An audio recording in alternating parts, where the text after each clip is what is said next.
Hi guys, this is Dr. Pawan, your surgery educator on Unacademy platform, and today I'm here to talk to you about the 10 MCQs in general surgery.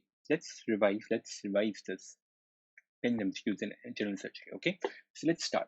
The first MCQ which I have for you today is how many kind of people are needed to perform a log roll maneuver in a trauma patient according to the ATLS guidelines. So what I'm trying to ask you, you must be aware that we perform something which is called as a log roll maneuver. First of all, why? Why do you want to perform it? Why do you want to perform it? You want to perform it because you want to examine the back. Okay, so you want to examine the back, and that is the reason why you need to perform it. Do you get my point? So you want to perform a log roll maneuver because you want to examine the back of the person. Now, if at all you want to perform this log roll maneuver, how many people are needed according to the ATLS guidelines? The answer is 4. Why? Let's see. So let's say there is a person, like let's say this is a person who has suffered from a trauma, and now you want to perform a log roll maneuver in this particular person. It means that you have to turn this particular person like this. So according to the ATLS manual, you require, okay, so according to the ATLS, you require 4 people. Out of these 4 people, 3 are going to kind of roll the person, and 1 person will examine the back. Do you get this point, guys? Okay, do you get this point? So the 3 people will kind of catch hold of the person and roll the person. 1 person will examine the back of the person. Do you get this? According to TLS, log roll manual, 4 people. But if at all, let's say the question specifically kind of says you that uh, the patient is suffering from a femur fracture or some lower limb fracture, then this answer will become 5. Do you get this point? There's a small discrepancy. Some of the books say that 5 people are required. Why 5 people are required? If at all, if there is lower limb fracture, 5 people. Do you get this point, guys? Okay. If at all there is a lower limb fracture, then you require 5 people. If at all there are like nothing is mentioned, just mentioned according to ATLS 4 people. Now, even in the 5 people, 4 people will basically turn the person, and 1 person will be required to examine the back, right? I hope you got this simple concept. According to ATLS, if they say you, definitely the answer is 4. Please understand this, okay? Right. So now let us move on to the next question. So PIRADS. So there is a PIRADS scoring system. This is basically used for what? Which organ? Pancreas, prostate, pituitary, or parotid? What do you think, guys? Now, okay, first let us talk about something which is called as a BIRADS. Obviously, you know what is a BIRADS. BIRADS is breast imaging reporting and data system. Okay, it is a breast imaging reporting and data system. Yes. So obviously, this is basically which you do for the breast. And what is the imaging modality which you use for this? We use mammography. Mammography. And this is basically used to evaluate the breast carcinoma, right? So you evaluate and screen for the breast carcinoma with the help of mammography. And based on this, you give a kind of a detailed structure which is called as a BIRADS. Now, we are trying to standardize things even in the other organs. So PIRADS is basically a similar kind of a staging system for the it is basically for the prostate, guys. Okay, so what is it? It is a prostate imaging reporting and data system. It is a prostate imaging reporting and data system. So if I just ask you guys, which modality do you use for this? Can you please help me with this? So please understand, in the PIRADS, which we use is called as an MPMRI. So you use a multi-parametric MRI for the PIRADS. Do you get this point, guys? Okay. So PIRADS, that is basically for the breast. Here we use mammography, and PIRADS we basically use MPMRI, and that is what is a prostate imaging reporting and data system. Understood? Very, very simple. Just remember this. Okay. Got this. Let's move on and let's talk about the next question. So the next question which I have for you guys is, which of the following cannot be used as a conduit for esophageal replacement? Okay, first of all, why do you want to replace your esophagus? Okay, so let's say there is a person in whom there is an esophageal carcinoma. Okay, let's say there is an esophageal carcinoma. How will you manage this particular patient? You will have to go in for something which is called as a esophagectomy. So you went in for an esophagectomy. After you have gone for an esophagectomy, you want to replace it. You want to replace with something. Why? Because whatever you eat, your saliva, your food, whatever, it has to go from this particular part to the distal part, right? So for that, you have to replace this particular esophagus with something. And that is what is called as a conduit, right? I hope we are on the same page, right? So that is what is called as a conduit. Now, what I'm trying to ask you is that what is the best conduit? Okay, what is the best conduit overall? So please understand, the answer is the best conduit which we can have for esophagus, it is stomach. Okay, so what you basically do is that this is a part of your stomach. You just cut it like this. You make a tubular structure like this. This is basically converted into a tubular structure like this, and then you basically replace it up and you put it on the attach it to the upper part of the esophagus. Do you get my point? So this is what is the just uh, at the esophagogastric junction. This is what, and this is what you have the pylorus part. Do you get this point? I hope you get this. Okay, so you just convert the stomach into a tubular structure, take it up and attach it up so that the continuity of the intestine is established. So the best conduit which you can use, that is a stomach. Now, what was the question asking you? Which of the following cannot be used? Okay, I'm really sorry. The best conduit which you use is a stomach. This is the best one. So can we use colon? The answer is yes, it can be used. It can be used. Specifically, if at all, let's say there is a acid injury. Okay, let's say there is an acid injury to the stomach. At that point, we have to use colon. We cannot use stomach because stomach is already structured and scarred and everything. We cannot use stomach. We have to use colon. What about the jejunum? Yes, it can be used for the short segment of the jejunum. Yes, it can be used. What we cannot use is a duodenum. Why? Why we cannot use duodenum? Because duodenum has much more important work to do in his life. Okay, so what do we have? Let's say we have the pancreas like this, and we have the duodenum, which is like this, right? You do know that, right? And what do we have? We have the bile duct, which is coming over here, and we have a pancreatic duct, which is all coming and entering over here. Now, this is a very, very important thing, right? I mean, the biliary drainage and the pancreatic drainage, that is going into the duodenum. Why do you want to disrupt it? Why do you want to take this particular part of the duodenum when your jejunum, where your stomach, where your colon is just lying like this? That is why we do not use duodenum. Okay, why? Because it is having a much more vital structure, and at the same time, it is retroperitoneal. It is having a very, very short segment. We never ever use duodenum. For all practical purposes, we do not use jejunum as well. As a theoretical purpose, yes, we can, but in the practical life, we really don't use jejunum most of the time. Best is basically the stomach. Colon can be used specifically in the acid injury. If at all there is an acid injury, we can use that. Got this? Now, let us talk about the next question. The next question is basically while evaluating a cystic lesion. Okay, so there was a cystic lesion of the pancreas, and there was a problem in distinguishing between the benign from the malignant lesion. We had a problem in distinguishing benign from the malignant lesion. So we ordered an endoscopic guided aspiration, which revealed a high amylase and the high CEA. Okay, so for this, what you need to understand is that what are the cystic lesions of the pancreas? The cystic lesions I'm talking about, I'm not talking about the cystic tumors. Cystic lesions of pancreas, we can either have benign ones, we can have pre-malignant.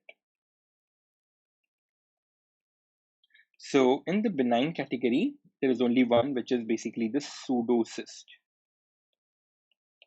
And then what we have here, we have a serous cystic neoplasia, we have mucinous cystic neoplasia, and we have IPMN. Okay, so we have three pre-malignant, or let's say the malignant cystic lesions of the pancreas, and then we have a one benign lesion. Now, it's possible, right? If you do a CT scan, they might look similar because all are the cystic lesions of the pancreas. How do we distinguish? We put in our endoscope, we put in a needle, we aspirate the fluid, and then we examine it. Okay, on examination, what will we get? So here, okay, if examination, we will look for two things. We will look for amylase and we will look for CEA. Now, what is going to happen to the amylase level in the pseudocyst and what is going to happen to the CEA? Now, CEA elevation, it basically indicates that it has some malignant potential. So here in the pseudocyst, the amylase will be high, but the CEA will be normal.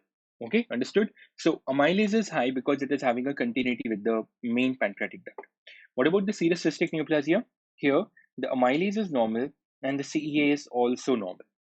In the mucinous cystic neoplasia, amylase is normal, but the CEA is elevated. And in the IPMN, that is intraductal papillary mucinous neoplasia, in this, the amylase is high and the CEA is also high. So you got this point, guys? I hope you got this point. So here, what will be the answer? Can you please tell me? So you basically went in an endoscopy, you kind of aspirated whatever you wanted to aspirate. So you had high amylase and you had a high CEA. What is the diagnosis? As simple as that. The answer is IPMN. Got it, guys? Got it, right? So just follow this particular table and you will be able to answer by on aspiration what are you getting. Got it? Right. I hope you got this. Right. So moving on. Now here I'm trying to show you something, right? What I'm trying to show you that we have done a procedure, a laparoscopic procedure. What do you think? Which procedure have we done? We have done TEP, TAPP, SEPS or TIPS. What do you think? If at all you're saying that we have done a TEP repair over here, you're absolutely correct. What is this TEP? TEP basically stands for total extraperitoneal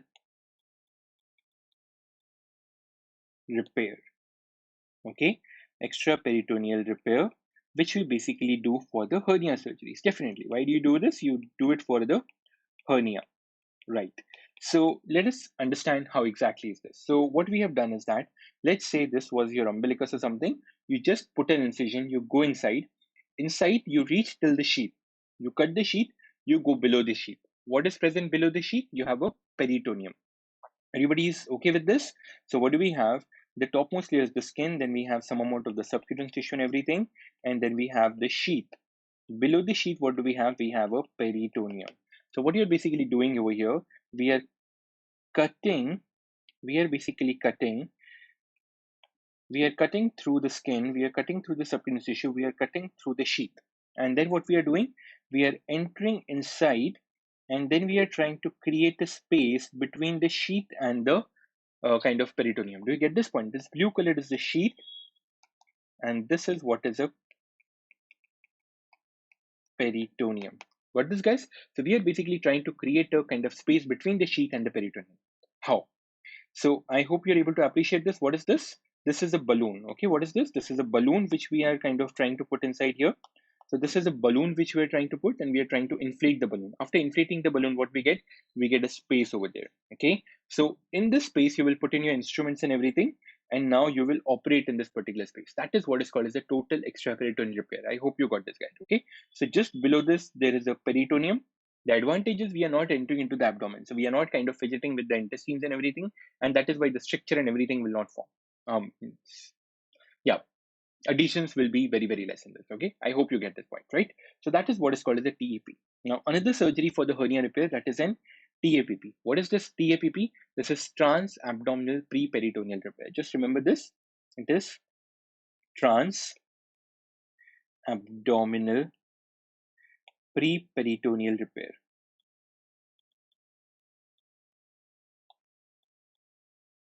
Got this, guys? This is what is called as a trans-abdominal pre-peritoneal repair. That is different.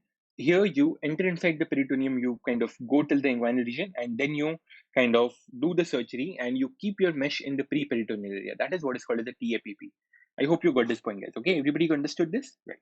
That's it. Now let's move on and let's talk about the next question. So terminal hematuria. Okay, so if at all the patient comes and he says that I am having hematuria, first of all, what do you mean by terminal hematuria? Terminal hematuria means the blood is coming at end of micturition. End of micturition. If at all there is a blood which is coming at the end of micturition, that is what you call as a terminal hematuria. Got this point, guys? Got this point? Now, This terminal hematuria, this is associated with what? Is it associated with the bladder stone, malakoplakia, schistosomiasis, or the kind of a bladder cancer? What do you think, guys? If at all you see that this is associated with the bladder stone, you're absolutely correct. Okay, so please understand terminal hematuria, which is associated with the bladder stone. Now, whenever you hear about this terminal hematuria, okay, whenever you hear about a terminal hematuria, this basically indicates that there is some problem in the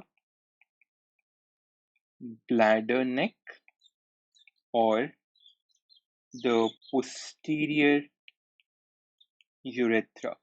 Do you get this point, guys? So terminal hematuria, whenever you say that there is a terminal hematuria, it means that there is some or the other problem in the bladder neck or the posterior urethra. Do you get this point? So why do you get a kind of a terminal hematuria in the bladder stone? In the bladder stone. Why are we going to get this terminal hematuria? So let's say this is your bladder, and let's say inside this you have a stone. Now what will happen when you try to pass the urine? This particular stone, it is going to rub against the bladder neck, right? It is going to rub against the bladder neck. Because it is rubbing against the bladder neck, what is going to happen? The some amount of the bleeding will happen from this, and at the end of the micturition you will get a hematuria. Got it point? Got it? Why do you get a terminal hematuria in the bladder stone? Because at the end of the micturition, because your detrusor is contracting, your kind of stone is kind of pushed over this bladder neck, and because of this friction and rubbing and everything, some amount of the bleeding is happening from there, and that is why we are getting the hematuria. I hope you got this point, guys. Okay, everybody got this? Right. That is what is called as a terminal hematuria. Okay, great. Now, let's say there is a patient. Patient comes to you with an abdominal pain. Okay, after a laparoscopic cholecystectomy. So you have done a laparoscopic cholecystectomy in this particular patient. After some time, the patient come to you with an abdominal pain. You suspect that you have done some bile duct injury. Most common cause is iatrogenic. Maybe you have done it, right? Now, you try to perform an ERCP in order to look where you have messed up, and the ERCP comes out to be normal. Can you still be doing some or the other bladder injury or like bile duct injury? The answer is yes. So what I'm trying to ask you is that which class of the Bismuth-Starsberg classification you will have normal ERCP finding? Okay, so is it type A, type B, type C, or type D? What do you think, guys? Okay, which type of the Bismuth-Starsberg classification you will have a normal ERCP finding? The answer is type B, guys. Okay, which type B? I hope you get this. Now, let us kind of see this. What is type B injury? So here what I'm trying is, this is basically the right and the left hepatic duct. You have a common hepatic duct, you have a cystic duct. This is your gallbladder. This is your common bile duct. Now, sometimes in some patients, what do we get? We get an aberrant right hepatic duct. Okay, so we have an aberrant right hepatic duct. Okay, everybody's clear till here? So I'll just label this for you guys. The important structures I'll just label you. What is this? This is a aberrant right hepatic duct. Now, whenever you want to perform a laparoscopic cholecystectomy, what you do? You go inside, you apply one clip on this part of the cystic duct, you apply two clips on this part of the cystic duct, and then you kind of cut it in between. You cut it, you cut it in between, okay? And then you basically remove your kind of gallbladder. This is how you need to do, right? This is how you basically do your laparoscopic cholecystectomy. But let's say, if at all you got confused while doing the surgery and you also applied a clip on the aberrant right hepatic duct like this, and then you basically cut it like this, okay? And then you cut it like this, okay? So this is what is a type B injury. What is this? This is a type B injury. This is a type B injury which you're basically doing in here. Do you get this point, guys? Okay, this is what is a type B injury, what you're doing. And if at all you do an injury like this, then what is going to happen? This part of the liver, okay, this part of the liver, the bile drainage from this part of the liver, it will be hampered. It will be hampered, and because of this, there will be congestion in this part of the liver and everything. And ultimately, the patient will come to you with a kind of epigastric pain and like right hypochondrium pain and everything. Why are we getting this kind of pain? Because the biliary drainage from this part of the liver is hampered. Do you get this point? This is what is called as a type B injury. And if at all you do an ERCP in this, you will get no bile leak. So right and the left hepatic duct will kind of take up the dye and everything, and you will get no bile leak. And that is why in this ERCP, CP is normal. I hope you have understood this point, guys. Okay, I hope you have understood this. Right. Let's move on to the next question. So, telangiectasia. So, a simple memory-based question. If I just ask you, telangiectasia is defined as the vein size of less than 1 millimeter, less than 3 millimeters, less than 5 millimeters, less than 7 millimeters. What is your take on it? Can you please help me with this, guys? Right. So, answer to this particular question is less than 3 millimeters. Okay. Answer is less than 3 millimeters. How? Now, it's not about how. This is something which you need to remember. So, if at all I ask you what is the definition of a varicose vein, so varicose vein is basically dilated, tortuous, elongated vein. That is all fine. But the dilation, this basically needs to be more than 3 millimeters. Do you get this point, guys? So dilation, this basically needs to be more than 3 millimeters. Got this, right? Now, okay. So less than 3 millimeters, you basically call it as a telangiectasia. In fact, less than 1 millimeter, if at all there is a dilation, but this is less than 1 millimeter, you call it as a reticular vein. Between 1 millimeter to 3 millimeter, if you have this, you call it as a telangiectasia. Do you get this point, guys? Okay. So one less than 1 millimeter, it is a reticular vein. 1 to 3 millimeters, it is a telangiectasia. I hope you get this point. Everybody understood this, right? That is what is a telangiectasia. Now, what do we have? We have a person who came to us with an upper GI bleeding. Okay. Now you went in and you did a kind of a upper GI endoscopy. On doing an upper GI endoscopy, what did you find? You find that there was a acute GI bleeding. Okay. And you got this particular following finding. You found that this particular on endoscopy, you found this, right? So what is the next step in the management of this particular patient? How you manage this patient? Okay. So you did an upper GI endoscopy and you found an image like this. I'll just zoom it for you guys. So this is what the image you found. So what you're basically seeing in over here, the surrounding mucosa, absolutely normal. What is happening? There's one point source from where the blood is coming. And are you able to see this? Like these flashes of the blood? So this basically tells you that with how much amount of force the blood is coming out. Okay. So this is basically a pulsatile vessel which was present in the submucosa, which is kind of eroded the overlying mucosa. So it has overlay or eroded the overlying mucosa. And because of this, what do we have? We have the blood which is gushing out of it. You get this point, guys. Okay. So what is the diagnosis of this particular patient? Diagnosis is, what is the diagnosis, guys? So here you have a Meniere's disease. Okay, no, not the Meniere's disease. What do you have over here? Okay, so here, right. So this kind of blood is coming out like this.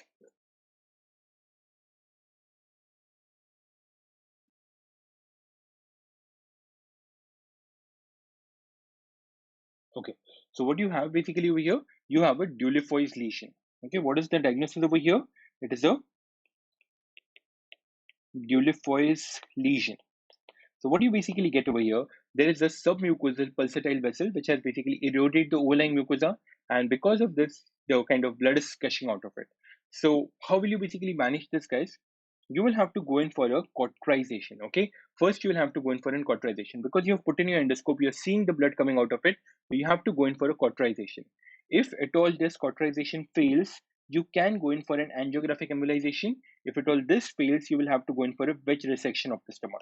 Okay, do you get this point? So first kind of, if at all you get this kind of lesion, first thing which you have to go in for a cauterization. Got this? Right. Now let's move on to the next question. So I have tried to show you a figure which is closely associated with an ERCP finding. So this is basically the figure. This is a clue. What is this? This is the mouth of the fish. Okay, this is the mouth of the fish. And if you basically try to look it on this particular, image. So what is this? This is an ERCP finding. Okay, so you have done a ERCP, and does it look like the same? Like, does it look like mouth of the fish? Yes, it probably does.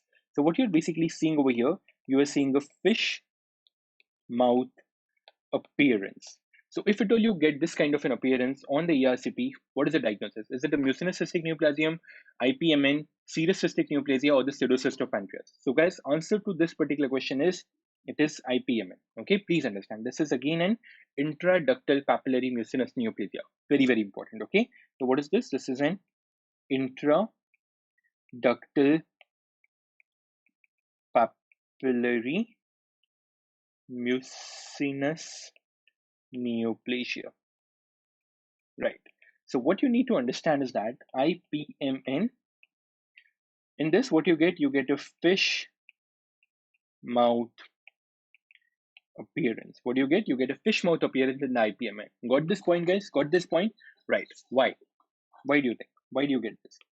Because in the IPMN, you have a secretion of mucus. This mucus enters into the common, like, main pancreatic duct. And if at all you cannulate this particular main pancreatic duct, okay, then what is going to happen? The mucus is going to come gushing out of it. If it comes gushing out of it, you get this. Do you get this point?